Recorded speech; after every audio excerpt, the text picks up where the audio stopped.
We talk about Honorable Farah Malam, and he's been a party member for Wiper. So you see a representative group of members of that party. Fellow Kenyans, let us first pay tribute to three immediate Kenyans who left their marks on our republic. Professor Abdallah S. Bujra passed away on January 7th, 2025. Professor Bujra was a gallant son of Kenya and Africa and made a great contribution to African integration and leadership and cutting-edge thinking on African development. Like the late Professor Ali Mazrui, Professor Bujra was recognized and appreciated outside Kenya's borders more than within.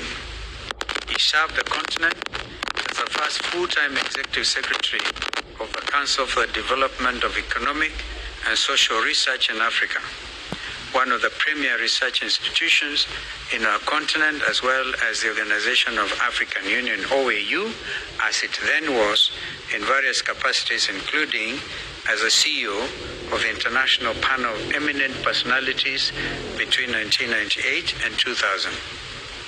He was a founding director of boards of Muhuri and Katiba Institute in Kenya. Russian Wara was an incredible writer who sadly passed away this week from a battle with cancer. Her words, printed and written every week in different publications, both home and abroad, left a lasting impression, speaking truth to the heart. Whatever the subject, Russian questioned and demanded accountability. She was one of a kind, and uncompromising and apologetic in Kenyan. Yesterday evening, we learned of the passing on of senior counsel, our sister Judy Thongori. Thongori was an accomplished and celebrated family and human rights lawyer in Kenya, the region, and the international stage. Gender equality and equity were her forte. She took on many cases pro bono and contributed to the intellectual input in the constitutional making process. I know the senior bar council have been on this, led by the chairman of senior bar council, Fred Ojambo. And a lot is going in that space in celebrating the life of our sister, senior counsel Judy Thongori. In their honor, let us have a minute silence. January the 12th, Public Service Cabinet Secretary Justin Muturi, in a standing during a press conference, outlined in shocking detail the harrowing tale of his son, Leslie Muturi's abduction on June the 22nd, 2024, while in the company of Embakasi West MP Honorable Mark Mwenje and driver Marangui Manyara. Honorable Muturi, who was serving as the Attorney General of the Republic of Kenya at the time of his son's abduction, said that he had been waiting for answers for the last 6 months as to why his son was abducted.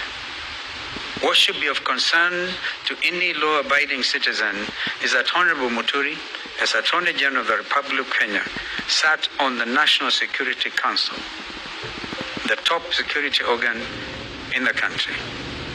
Honorable Muturi has been seeking answers for the past 6 months, and they have not been forthcoming to someone so senior in the Kenya Kwanza regime. So senior should be a matter of grave concern to all of us. Following Honorable Muturi's statement, the Director of Criminal Investigations, Mr. Amin, invited the Cabinet Secretary to record a statement. If the idea was to cower Honorable Muturi into silence, they picked on the wrong man.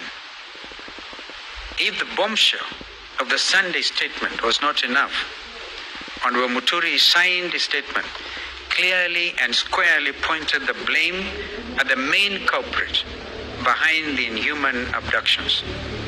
A man who joked, made light of the abductions, and Gen Z's demonstrations, a man who placed one phone call inside of the State House Nairobi Pavilion to the National Intelligence Service Director General, Nuruddin Haji, and had Leslie Muturi released within an hour. That man, as we have previously stated, is President William Ruto. Fellow Kenyans, the revelations by Secretary Muturi on the identity of the Commander-in-Chief of the abduction squad is quite telling. If the Attorney General of the Republic of Kenya cannot get answers to the whereabouts of his son, who can? If the Attorney General cannot get his phone calls answered by junior staff, such as the DG of NIS, of the DCI Director, who can? If the then Interior Cabinet Secretary, Professor Kithure Kindiki, and PS Raymond Omolo are furnished with lies by their juniors, what is the state of the Kenya Kwanza regime?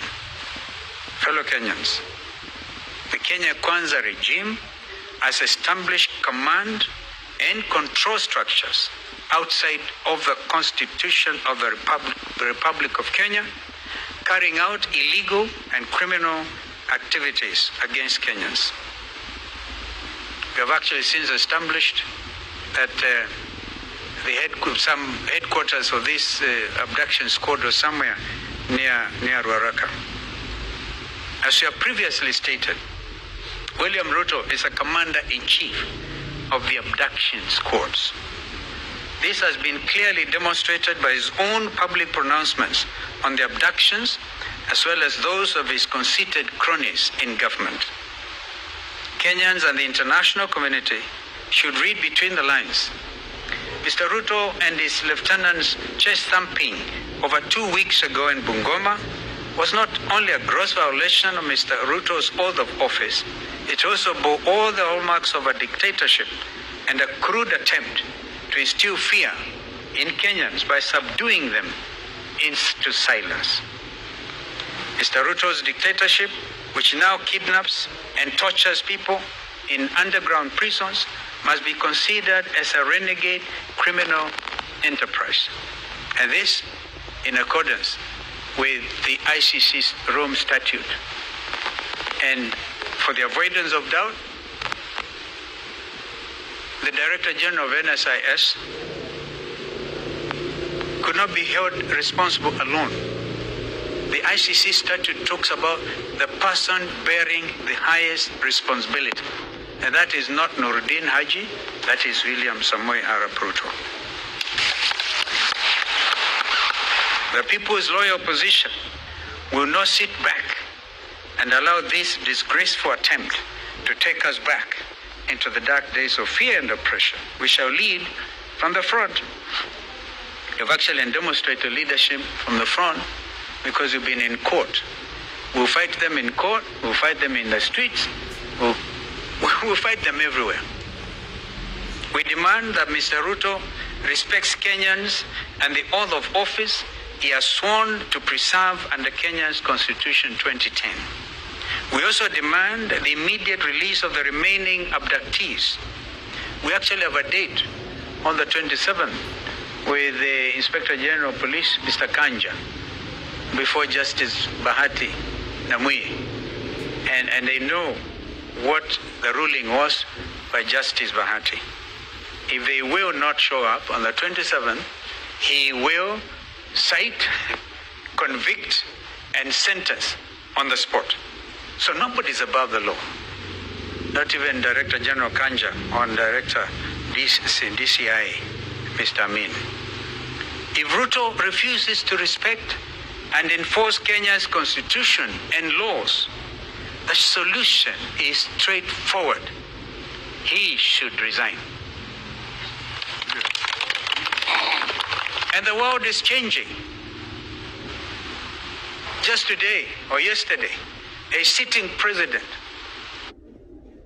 of the Republic of South Korea was arrested in State House. We celebrate this kind of development because people must be held to account. This is what the Gen Zs have been advocating for. Meanwhile, let Mr. Ruto and all others who perpetrate violent crimes against Kenyans know that they will not go unpunished.